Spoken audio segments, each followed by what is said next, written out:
할렐루야. 우리 주 예수 그리스도의 은혜와 평화가 이 예배의 자리에서 하나님의 은혜를 구하는 여러분들의 삶 가운데 가득하게 되시기를 주님의 이름으로 간절히 기원을 드립니다. 무더위가 계속되고 있습니다. 무더위 속에서 우리 몸이 지치기 마련이고 몸이 지치며 마음도 힘들어지기 마련인데 특별히 세상 많은 사람들은 휴가를 떠나는 이 시기에 하나님의 은혜를 간구하는 마음으로 이 자리에 나와 예배하는 여러분들에게 하나님의 함께 하심이 힘이 되어 주시기를 다시 한 번 더 간절히 기원을 드립니다. 동주라는 영화가 있습니다. 일제 치하에서 저항시인으로 활동했던 윤동주 시인의 그 일생을 그 삶을 조명한 영화입니다. 일제 치하에서 민족의 아픈 현실을 마주했던 윤동주 시인은요, 억압된 현실 속에서 자신의 정체성에 대해서 끊임없이 고민을 했습니다. 특별히 독실한 기독교 신자였던 부모님 안에 자랐던 이 윤동주 시인은요, 그리스도인으로서 이 시대적 아픔과 고통을 어떻게 마주해야 되는지, 자신이 기독교인으로서 어떻게 이 시대적 아픔을 마주해야 되는지 자신의 모습에 대해서 끊임없이 고민했습니다. 그래서 이 동주라는 이 영화에서도요, 윤동주 시인이 끊임없이 고뇌하면서 어떻게 해야 되는지 끊임없이 고뇌하는 장면들이 계속 반복해서 등장합니다.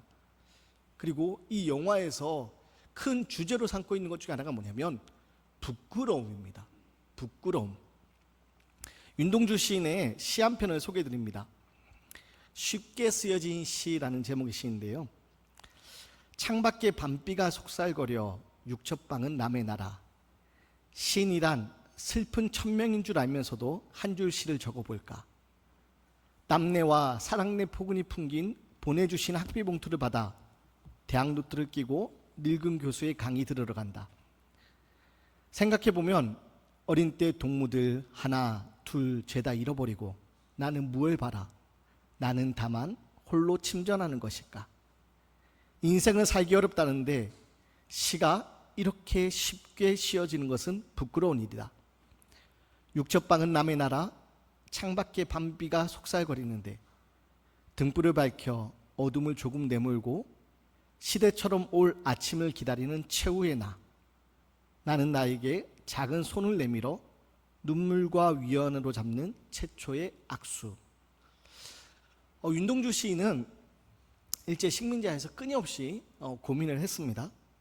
그래서 민족이 그 일제 식민지하에서 고통을 당하고 있을 때 자신은 일본에 유학을 오게 된 겁니다. 그래서 시에 나오는 것처럼 육첩방, 아주 작은 다다미방, 그 다다미방에서 유학생으로 살게 되는데 그것이 작은 육첩방에서 지내고 있는 아주 작은 모습이지만 스스로의 모습이 마음이 무거운 겁니다. 같은 동포들은, 같은 민족 다른 이들은 지금 고국에서 일제 식민지하에서 크나큰 괴로움을 겪고 있는데 자기는 부모님이 보내주신 땀내 사랑내 포근이 담긴 그 학비 봉투를 다 받아들고서 유학생으로서 일본에서 지내고 있는 그 모습을 마주하면서 마음이 너무 무거웠던 겁니다. 그래서 다른 이들은 고통을 당하고 있는데 자신은 이렇게 유학생으로 지내면서 또 뭐라고 얘기합니까? 시를 쓰는데 시가 너무 쉽게 쓰여져서 그것이 부끄럽다라고 이야기를 합니다. 여러분, 시가 잘 쓰여지면 좋은 일 아닙니까?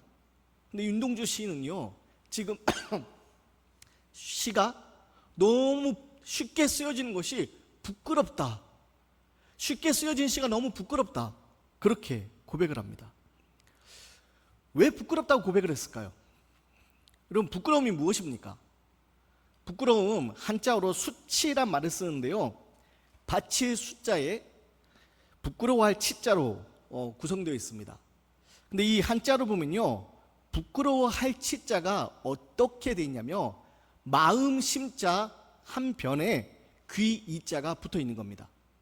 그래서 이 부끄러워할 치자를 이 형상 문자로 해석하게 되면 어떻게 되냐, 바로 마음 속에 달린 귀, 그게 부끄러운 마음이다 라는 겁니다. 그래서 소크라테스 철학자도 이런 말을 합니다. 나의 어린 시절부터 언제나 하나의 목소리가 내 안에 들려오는데 그 목소리는 내가 무슨 말을 해야 할 것을 지시한다. 무엇을 얘기합니까? 마음속에 들리는 소리가 있다는 겁니다. 마음속에 들리는 소리, 우리가 흔히 세상에서 말하는 그 양심의 소리, 그 양심의 소리, 그 선한 목소리, 그 근원적인 목소리에 귀를 기울일 때 부끄러움을 느끼게 된다라고 얘기합니다. 윤동주 시인이 시를 써내려가면서 쉽게 쓰여진 시가 그게 왜 부끄러웠냐? 지금 다른 사람들이 고통 가운데 있는데 자기는 유학생으로서 지내고 있는 그 모습이 특권처럼 여겨지고, 또 기독교인으로서 내면에서 들려오는 하나님의 소리, 하나님의 음성, 그 소리에 귀를 기울이다 보니까 지금 자신의 모습이 부끄럽게 여겨졌다는 겁니다. 사랑하는 여러분, 오늘 윤동주 시인이 부끄럽게 여겨졌던 그 마음, 특별히 내면에서 들리는 하나님의 소리에 우리가 귀를 기울일 때 깨닫게 되는 그 마음, 바라기 오늘 이 말씀의 자리에서 우리가 부끄러운 모습을 돌아보고 하나님 앞에 거룩하고 성결한 모습으로 다시 바로 서는 귀한 결단의 자리가 되시기를 주님의 이름으로 간절히 기원드립니다. 오늘 스바냐, 오늘 이 말씀의 배경에 대해서 좀 설명을 드려야 될 것 같은데요. 우리 이 스바냐 예언서, 소예언서인데 스바냐 선지자가 활동하던 당시 상황에 대해서 여러분 좀 말씀을 드려야 될 것 같습니다. 이 스바냐 선지자가 활동하던 당시 상황이 어떤 상황이었냐, 이 이스라엘의 시대적 상황이 어떤 상황이었냐, 이스라엘이 남과 북으로 분열되었던 상태입니다. 북이스라엘과 남유다, 그렇게 남과 북이 분열된 상태였는데, 이때 남유다에서 이 요시야 왕이 통치하던 그 남유다에서 활동했던 선지자, 예언자, 그게 바로 이 스바냐입니다. 근데 남유다, 이 스바냐 선지자가 활동했던 남유다의 상황이 어땠느냐, 이 남유다의 상황은요, 이 유다 왕국은요, 당시 우상숭배를 아주 극심한, 우상숭배가 아주 극에 달한 그런 종교적으로 아주 비참한 하나님 보시 악이 성행했던 바로 그 시기였습니다. 이스라엘이 남과 북으로 나누어지고 이 북이스라엘 왕들, 또 남유다의 왕들, 특별히 북이스라엘의 악한 왕을 이야기할 때 누구를 대표적으로 얘기하냐, 바로 엘리야 때 활동했던, 엘리야 선지자가 활동했던 당시 아합왕을 가장 악한, 그런 하나님 보시 악한 왕으로 그렇게 이야기합니다. 그게 북이스라엘 대표적으로 표현되는 악한 왕이 아합왕인데요. 이 아합왕이 왜 악한 왕으로 일컬어지느냐, 아합왕이요, 결혼합니다.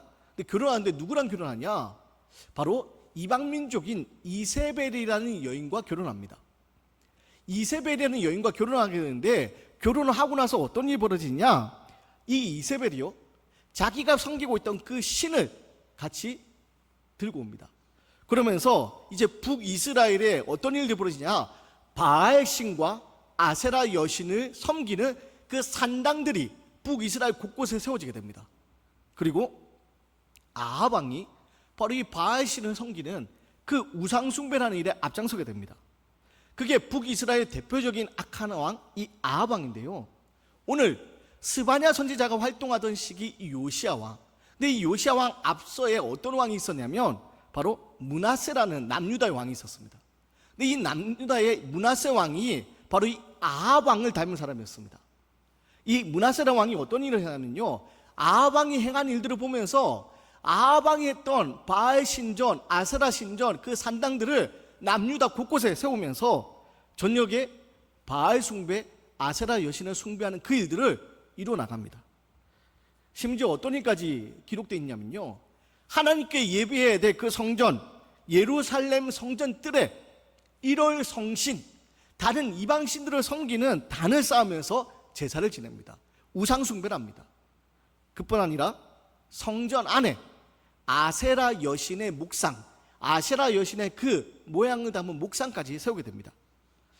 이처럼 므낫세 왕은요, 남유다의 우상들을 섬기게 하는 그런 일들을 행하게 되고, 이것이 개인의 일탈로, 개인의 한 사람의 잘못으로 그치는 것이 아니라 므낫세 왕의 죽음 이후에 지금 요시야 왕이 시대가 되었음에도 불구하고 이 남유다에 있던 이스라엘 사람들이요, 우상을 섬기는 일을 포기하지 않고 있던 겁니다.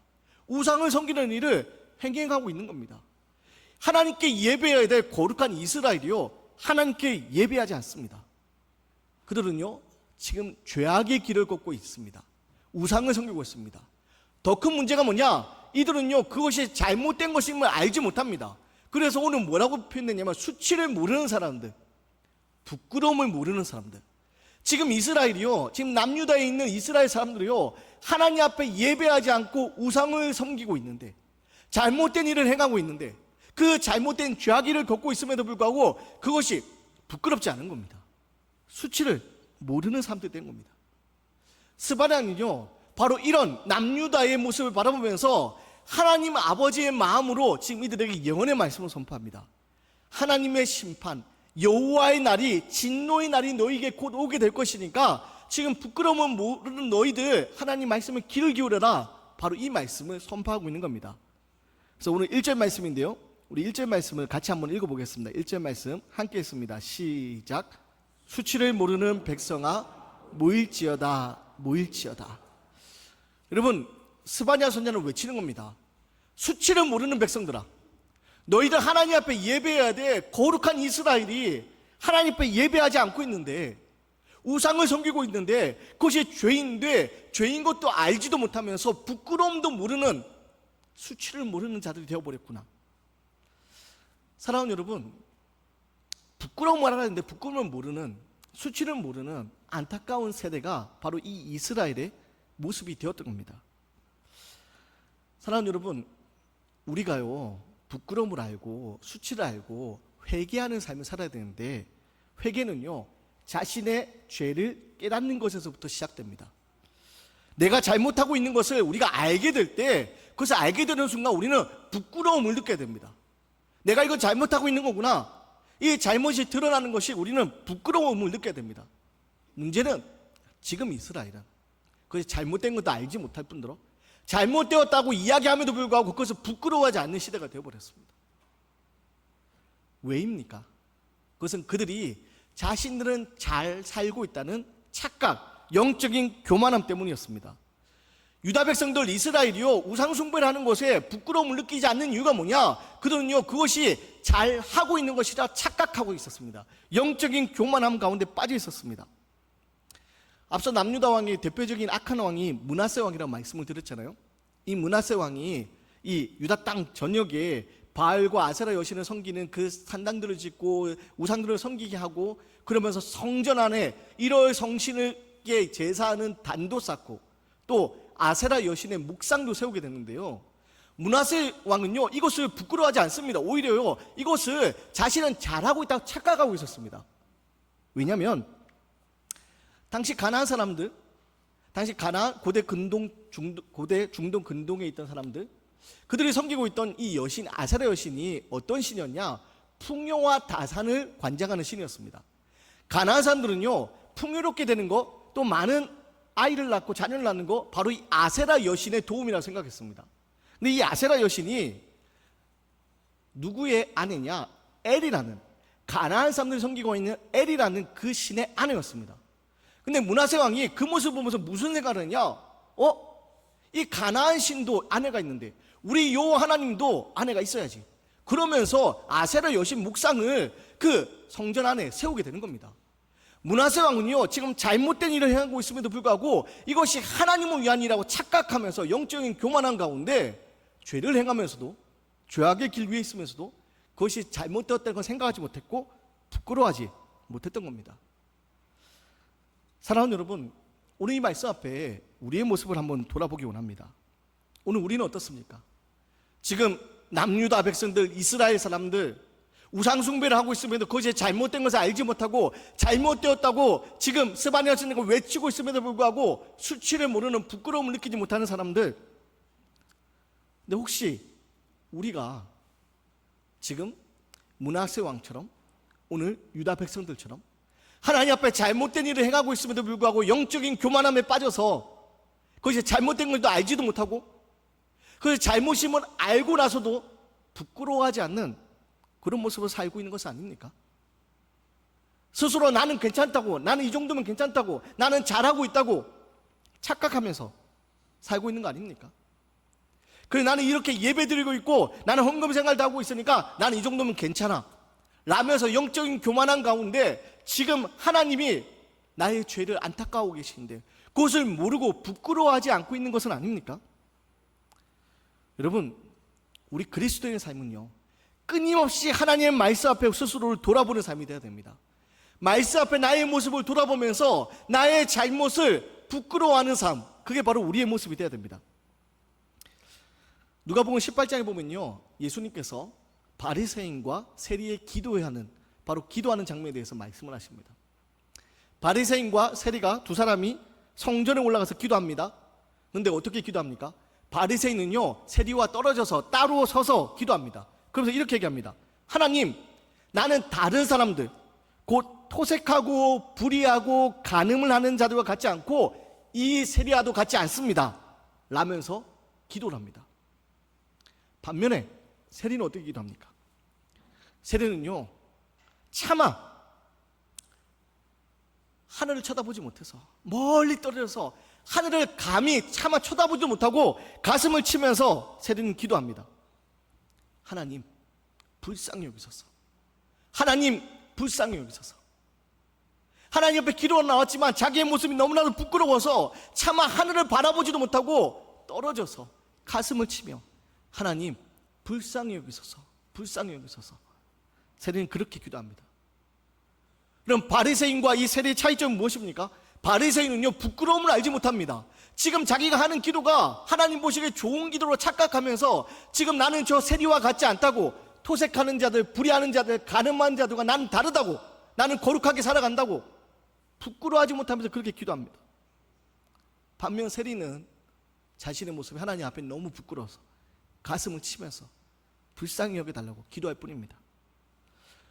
바리새인은요, 스스로 거룩한 삶을 사는 사람들이라고 생각했습니다. 철저하게 말씀과 율법을 지키면서 자신들은 거룩한 사람을 생각했고, 자신들은 저 죄인들과 세리와 다른 사람들이라고 생각했습니다. 그러나 세리는요, 자신이 너무 부끄러웠습니다. 자신의 죄가 너무 부끄러워서 감히 하늘을 쳐다보지 못합니다. 여러분, 결국 예수님이 의롭다함을 받은 사람이 누구라고 얘기합니까? 하나님의 부끄러움을 모르는 바리새인이 아니라 부끄러워서 차마 하늘을 바라보지 못하고 가슴을 치며 기도했던 세리, 그가 바로 의롭다함을 받았다고 예수님이 이야기하지 않습니까? 사랑하는 여러분, 오늘 이 땅이 부끄러움을 모르는 세대가 되어버렸습니다. 지금 성경에 나오는 이스라엘의 남유다가 지금 부끄러움을 모르는 세대가 되어버린 것처럼 오늘 우리의 모습이 너무나도 부끄러움을 모르는 세대가 되어버렸습니다. 예전에는요, 잘못이 드러나면 그것이 부끄러워서라도 그렇게 고개를 숙이고 잘못한 것에 뉘우치는 척이라도 했는데, 요즘에는요, 부끄러움을 모르고 수치를 모르는 사람들이 너무나도 많아졌습니다. 불법적인 일들을 하다가 드러났음에도 불구하고 카메라 앞에 서서 당당하게 자신은 죄가 없다고 얘기하는 정치인들의 모습, 불법적인 일로 돈을 벌었음에도 불구하고 그것이 부끄러워하는 것이 아니라 정의롭게 돈을 번 사람들을 조롱하는, 비웃는 그런 가슴 아픈 시대가 되어버렸습니다. 뿐만 아니라 우리 종교인들, 우리 기독교인들의 모습은 어떻습니까? 마치 문하세 왕과 같이 잘못된 죄악의 길에 들어서 있음에도 불구하고 하나님의 이름을 당당하게 이야기하는, 부끄러움을 모르는 그런 모습이 우리 가운데 있지 않습니까? 여러분, 지금 이 시간 한국 교회 전 이 땅에 많은 사람들이 하나님 앞에 예배하고 있을 터인데, 이 예배의 자리에서 우리가 해야 되는 것은 무엇입니까? 바리새인들처럼 하나님, 우리는 저들과 다릅니다. 우리는 저들과 달리, 나는 저들과 달리 하나님 앞에 예배하는 사람입니다. 여러분, 당당하게 하나님 앞에 그렇게 이야기하는 것이 아니라 세리의 기도처럼, 하나님, 내가 죄인입니다. 나를 불쌍히 여기소서. 가슴을 치며 하나님 앞에 기도해야 되지 않습니까? 그런데 오늘날 지금 이 시간에 예배하는 많은 사람들의 모습이 어떻습니까? 부끄러움을 알고 하나님 앞에 나를 불쌍히 여기소서 기도하는 세리의 모습이 아니라, 나는 저들과 다르다고, 나는 저들과 달리 나는 말씀대로 살아간다고, 나는 하나님 보시기에 의롭게 살아간다고. 여러분, 죄악의 길에 서 있음에도 불구하고 부끄러움을 알지 못하는 안타까운 모습이 이 땅에 너무나도 많이 만연하게 되었습니다. 사랑하는 여러분, 오늘 말씀 앞에 우리는요, 우리의 죄악의 모습을 다시 돌이켜보며 하나님 말씀 앞에 우리의 모습을 비추어 보며 부끄러움을 아는, 그런 부끄러움을 고백하는 믿음의 사람이 되었으면 좋겠습니다. 수치를 모르는 자들, 부끄러움 모르는 자들은요, 결국 하나님의 진노 아래 놓일 수밖에 없기 때문입니다. 우리 2절 말씀인데요, 우리 2절 말씀을 함께 읽겠습니다. 2절 말씀 함께 읽습니다. 시작. 날이 겨같이 지나가기 전, 여호와의 진노가 너희에게 내리기 전, 여호와의 분노의 날이 너희에게 이르기 전에 그러할지어다. 여러분, 오늘 스바냐 선지자는 무엇을 얘기합니까? 수치를 모르는 자들아 모여라. 부끄러움 모르는 자들은 모여라. 왜 수치를 모르는 자들, 부끄러움 모르는 자들 모이라고 합니까? 그들이요, 지금 부끄러움을 모르고 그냥 그렇게 죄악의 길에 서 있으면 하나님의 진노, 여호와의 진노 아래 놓일 수밖에 없기 때문입니다. 여러분, 하나님은요 공의로우신 분입니다. 하나님은 공의로우신 분이기 때문에 수치를 모르고 부끄러움 모르는 자들을 그냥 내버려 두지 않으십니다. 여러분, 성경에 나오는 소돔과 고모라 성의 교훈을 여러분 기억하셔야 됩니다. 죄악의 길에서 죄 가운데 만연하고 있는 우리의 모습, 하나님 앞에 부끄러움을 알지 못하는 우리의 모습, 결국 어떻게 됩니까? 겨와 같이 날리움 당하고 불에 타서 없어지는 그런 하나님의 진노 아래 놓일 수밖에 없다는 사실을 기억해야 됩니다. 그래서 우리는 어떻게 되느냐? 바로 부끄러움을 알고 하나님의 진노의 심판을 피할 수 있는 겸손한 사람이 되어야 되는 겁니다. 우리 3절 말씀인데요, 3절 말씀을 함께 읽겠습니다. 시작. 여호와의 규례를 지키는 세상의 모든 겸손한 자들아, 너희는 여호와를 찾으며 공의와 겸손을 구하라. 너희가 혹시 여호와의 분노의 날에 숨김을 얻으리라. 여러분, 스바냐 선지자는 뭐라고 얘기합니까? 여호와의 규례를 지키는 세상의 모든 겸손한 자들, 그들 여호와의 진노, 여호와의 분노의 날에 숨김을 당하리라. 하나님께서 지금 부끄러움을 모르는 사람들, 수치를 모르는 사람들, 이들에게 진노의 날을, 그 분노의 날을 준비하고 계신데, 지금 부끄러움을 알고 모이는 사람들, 겸손하게 여호와의 규례를 지키며 하나님 앞에 나아가는 사람들, 그들은 그 날에, 진노의 날에 숨김을 얻으리라.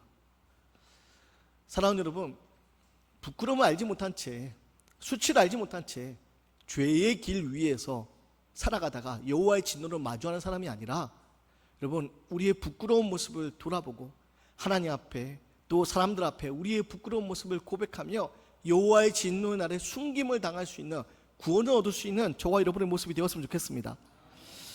파리 올림픽이 계속해서 진행되고 있는데요, 올림픽을 바라보면서 한 사람의 모습이 좀 떠올랐습니다. 올림픽에서 메달을 따고 눈물을 흘리며 감격하는 그 모습을 보면서 한 장면이 떠올라서 여러분에게 잠깐 소개해 드릴 텐데요, 사진 한 장 보실까요? 사진을 보면 1936년 베를린 올림픽에서 마라톤 가운데 우승하고 지금 서 있는 송기정 선수의 모습입니다. 금메달을 따고 시상대 가장 높은 곳에서 월계수를 쓰고, 또 가슴에 뭘 두고 있냐면 그 부상으로 받은 금메달을 딴 사람에게 주어지는 월계수 묘목을 가지고 있습니다. 근데 지금 여러분, 국기가 보이십니까? 국기가 보이지 않습니다. 왜입니까? 당시 1936년 일제치하에 있었기 때문에, 태극기를 달고 뛴 것이 아니라 일장기를 달고 뛰었기 때문에 지금 그 모습을 감추기 위해서 월계수로 그 국기를 가리고 있는 겁니다. 그런데 이 사진을 보면서 여러분, 그 송기정 선수 앞에 일장기를 달고 있는, 지금 동메달을 딴 선수인데요, 그 앞에 고개 숙이고 있는 이 사람을 혹시 아십니까? 이 선수가 누구냐? 남승용이라는 선수입니다. 일본인이 아니라요, 우리 한국인입니다. 일제강점기 시절 송기정 선수와 같이 일장기를 달고 마라톤을 달렸던 그 선수인데요, 이 남승용 선수가 나중에 이 올림픽이 끝난 후에 평생을 두고 송기정 선수를 부러워했다라고 이야기합니다. 뭘 부러워했느냐? 자기가 동메달 따고 송기정 선수가 금메달 따서 금메달 색깔, 그 메달의 색을 부러워한 게 아니라요, 송기정 선수는 금메달을 따서 월계수 그 묘목을 선물로 받아서, 부상으로 받아서 일장기를 가릴 수가 있는데, 자기는 가릴 수 있는 방법이 없어서 지금 그저 가릴 수 없어서 저렇게 고개를 숙이고 그렇게 부끄러워하는 모습을 서 있었던 모습, 그것이 너무나도 부끄러웠고, 그래서 송기정 선수를 그렇게 부러워했다라고 얘기합니다. 사진을 보면요, 이 남성윤 선수가 바지를 정말 배꼽 위까지 끌어올려서 읽고 있는 이 모습이 보이는데요. 왜 이런가 나중에 물어봤더니 그분이 고백하기를 혹시라도 조금이라도 1장에 가려질까 싶어서 명치까지 바지를 끌어올려서 그렇게 했는데 그러고도 가지지 못했다고 그렇게 이야기를 합니다. 여러분, 부끄러움을 알고 이렇게 고개를 숙이는 이 모습, 오늘 우리에게 그 어느 때보다도 필요한 모습 아닙니까? 앞서 윤동주 시인의 모습에 대해 잠깐 소개해드렸는데 우리 한국인들이 가장 좋아하는 시 중에 하나가 바로 윤동주 시인의 서시 아닙니까? 이 서시에서 윤동주 시인은 이렇게 노래합니다. 죽는 날까지 하늘을 우러러 한 점 부끄러움이 없기를 잎새이는 바람에도 나는 괴로워했다. 별을 노래하는 마음으로 모든 죽어가는 것을 사랑해야지. 그리고 나한테 주어진 길을 걸어가야겠다. 오늘 밤에도 별이 바람에 스치온다. 윤동주 시인은요, 여러분 기독교인의 정체성을 가지고 지금 시대적 아픔 가운데 그 아픔을 외면하며 자기는 지식인으로서 특권을 가지고 살아가는 것, 그것을 당연하게 생각하는 것이 아니라 그것이 너무나도 부끄러웠던 겁니다. 그리고 그것을 부끄럽다 고백하면서 뭐라고 노래합니까? 한 점 부끄러움이 없기를 잎새이는 바람에도 나는 괴로워했다. 여러분, 이것이 오늘 우리에게 필요한 삶의 모습 아닙니까? 기독교인으로서, 그리스도인으로서 이 땅에 살아가는 우리의 모습이요, 부끄러움을 모르는, 수치를 모르는 자들이 되어서는 안 됩니다. 코바디스라는 다큐멘터리 영화가 있습니다. 코바디스, 라틴어로 어디로 가시나이까 라는 그런 제목인데요, 이 영화가 한국 교회의 문제점을 고발하는 다큐멘터리 영화여서 이 영화 개봉된 당시에 아주 많은 논란이 있었고, 이 영화가 극장에서 그렇게 상영되지 못하도록 방해하는 많은 사람들이 있었습니다. 영화의 내용을 살펴보면요, 인터뷰를 하면서 한국교회 문제점들을 고발하는 바로 그런 다큐멘터리 영화인데요, 영화를 쭉 보면서 잊혀지지 않는 한 장면이 있습니다. 어떤 장면이냐, 인터뷰하는 사람이요, 목회 세습을 하는 목사들을 찾아가고요, 교회의 돈을 횡령한 목사들을 찾아가서, 또 성추행을 하고 성문제를 일으킨 목사들을 찾아가서 질문을 던집니다. 뭐라고 던지냐, 이렇게 질문합니다. 목사님, 정말 예수님을 믿으십니까? 목사님, 정말 예수님을 믿으십니까? 여러분, 잘못을 하고도 부끄러워하지 않는 시대가 되어버렸기 때문에 이런 질문을 듣는 그런 안타까운 시대가 되어버리지 않습니까? 여러분, 오늘 스바냐 선지자가 외치는 이 외침 앞에 우리들의 모습을 돌아보기 원하고, 우리는요, 부끄러움을, 수치를 모르는 사람들이 아니라 부끄러움을 알고 정말 예수를 믿으십니까? 그 앞에 당당하게 나는 예수를 믿습니다 라고 고백할 수 있는 그런 믿음의 삶이, 거룩의 삶이 우리의 삶이 되기를 주의 이름으로 간절히 기원 드리겠습니다.